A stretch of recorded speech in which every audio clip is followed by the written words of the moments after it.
my channel. ඔයාලට කොහොමද? ඔයාලත් සතුටින් පරිස්සමෙන් ඇති කියලා මම හිතනවා. මමත් හොඳින් ඉන්නවා. ඉතින් මම අද පුංචි vlog එකක් ගේන්න කියලා හිතුවා.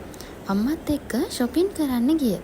ඉතින් shopping කරන්න යන්න හාහා පුරා කියලා එළියට බහිද්දිම අපේ අම්මගේ දඟ මල් ගහ උඩට වෙලා තනියම සෙල්ලම් කරනවා.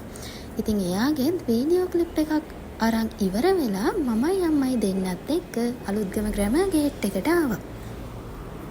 ඉතින් එන්ට්‍රන්ස් එකේදීම ලස්සන සරම් කලෙක්ෂන් එකක් තිබ්බා. ලස්සන ඔෆිස් බෑග්, පර්ස්, පුංචි බබාලට ටොයිස්, ටෙඩි බෙයාස්ලා වගේ ලස්සන අයිටම් ගොඩයි.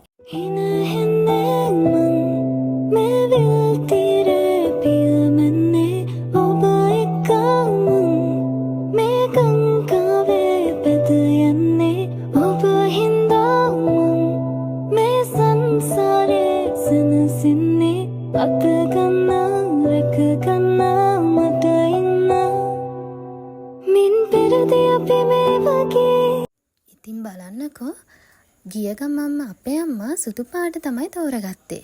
හැබැයි අපේ අම්මගේ ජාතික වර්ණය තමයි නිල් පාට කියලා කියන්නේ. මේ සැරේ වෙනසක් කරන්න හිතිලාද කොහෙද සුදු පාට තමයි එයා හොඳයි කියලා තෝරගත්තේ.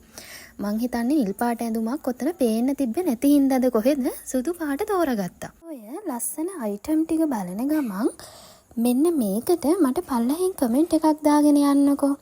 මම පහුගිය සිංහල අලුත් අවුරුදු වලට කළේ මගේ අම්මට, තාත්තට, මල්ලිට, අයියට මට එයාලට ලස්සනයි කියලා හිතන ඇඳුම් හරි එයාලට දෙන gift item එක හරි තෝරගෙන බුලත් දීලා වඳින චාරිත්‍රෙදී එයාලට දුන්නා. හැබැයි මේ පාර මට හිතුණා වෙනසක් කරන්න ඕනේ කියලා. එයාලව එක්කගෙන ගිහිල්ලා එයාලට කැමති gift එකක් අරන් දෙනවා කියලා මම මේ සැරේ තීරණය කළා. ඉතින් ඔයාලට මොකද හිතෙන්නේ? එයාලව එක්කන් ගිහින් අරන් දෙන එකද හොඳ? නැත්නම් මම තෝරලා අවුරුදු චාරිත්‍ර වෙලාවට දෙන එකද හොඳ? ඉතින් ඔයාලට හොඳයි කියලා හිතන එක පහලින් කමෙන්ට් එකක් දාගෙන යන්න.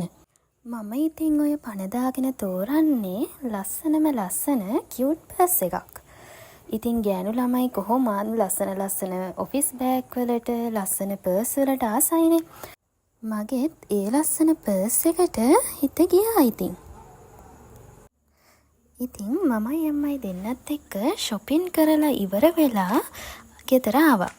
ඉතින් දැන් මේ ආයේ අපි දෙන්න අලුත්ගම ආවා. අපේ ගෙදර හැමෝගෙම හුරතලා. අපේ රියෝගේ වැක්සීන් එක දෙන්න තිබ්බේ ඉතින් එදා. ඉතින් මමයි අම්මයි දෙන්නත් එක්ක රියෝව එක්කගෙන ගිහිල්ලා වැක්සීන් එකක් දීලා මේ ගෙදර එන ගමන් තමයි. ඉතින් ඔයාලට වීඩියෝ එක ගැන මොකද හිතෙන්නේ කියලා පල්ලෙහින් කමෙන්ට් එකක් දාගෙන යන්න. Thank you for